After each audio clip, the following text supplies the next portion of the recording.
Olá, aqui é o professor Sérgio e nesse vídeo vamos falar da caixa de ferramentas do QGIS. Em um vídeo anterior, eu contei para vocês que além das ferramentas tradicionais do QGIS, que são instaladas junto com o ambiente, né, você tem também uma lista de complementos que você pode instalar através desse menu.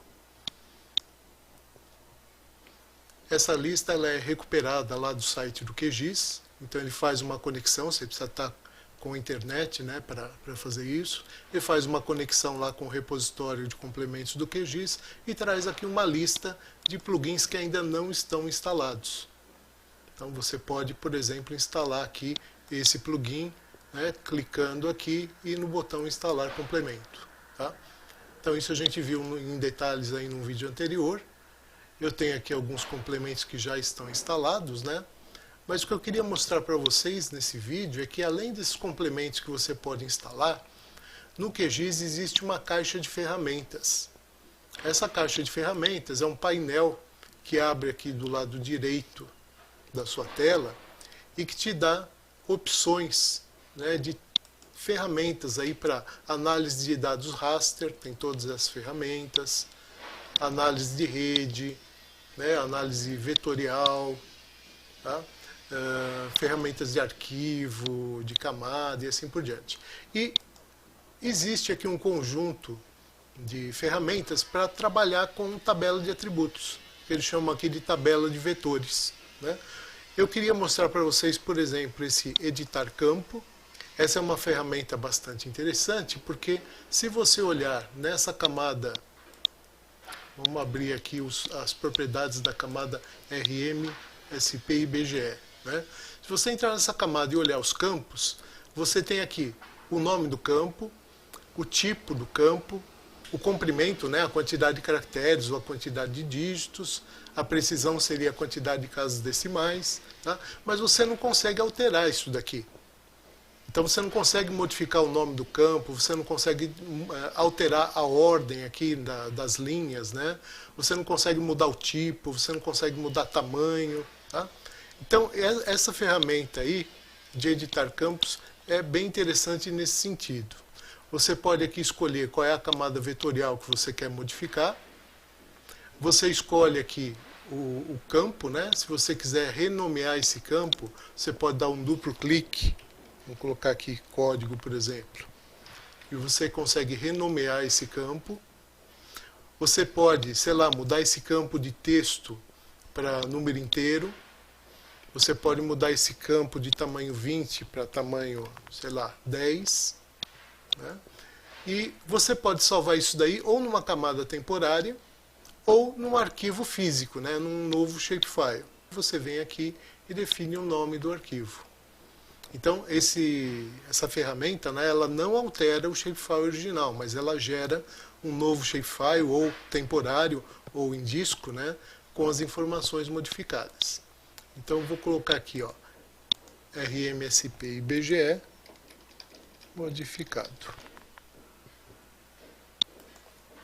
E vou mandar executar. Olha, está aqui a nova camada.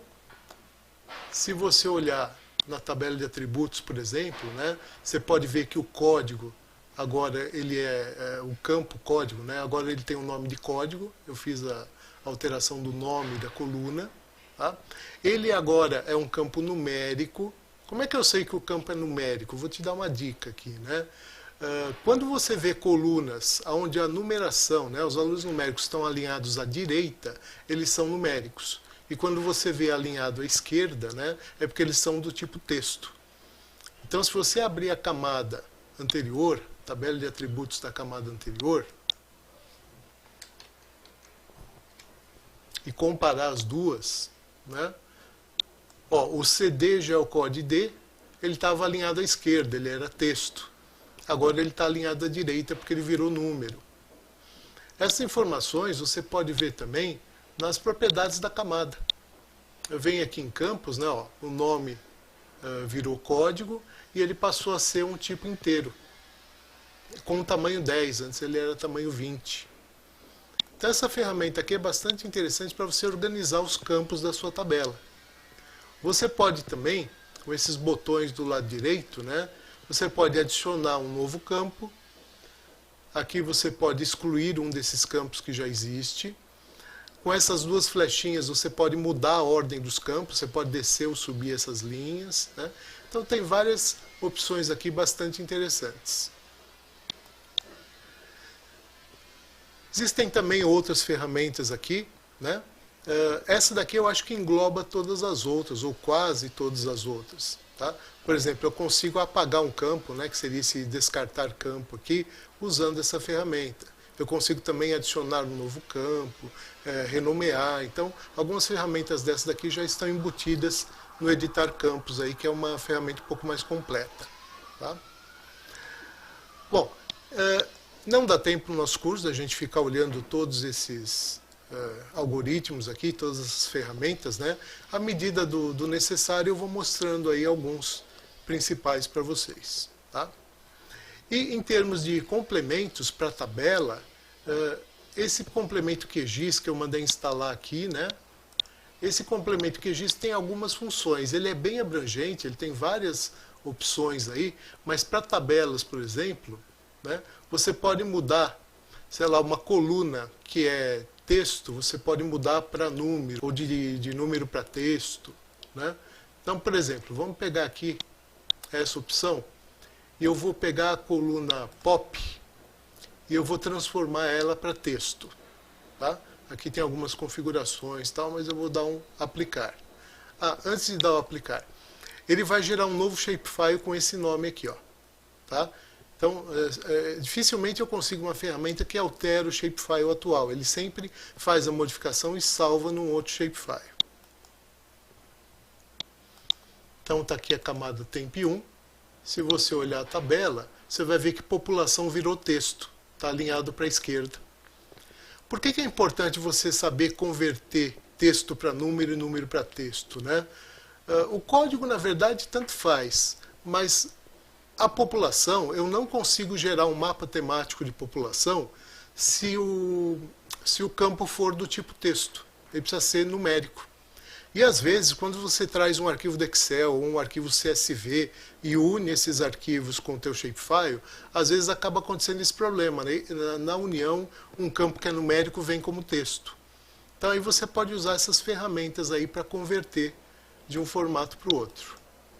Dá uma olhadinha depois nesse MMQGIS, tem várias opções interessantes aqui. Tá? Ele pode, por exemplo, combinar atributos de um arquivo CSV no teu shapefile. Ele pode exportar um KML. Né? Tá? Então tem várias opções interessantes aqui que não dá tempo da gente ficar detalhando aí no nosso curso. Então a gente se vê no próximo vídeo.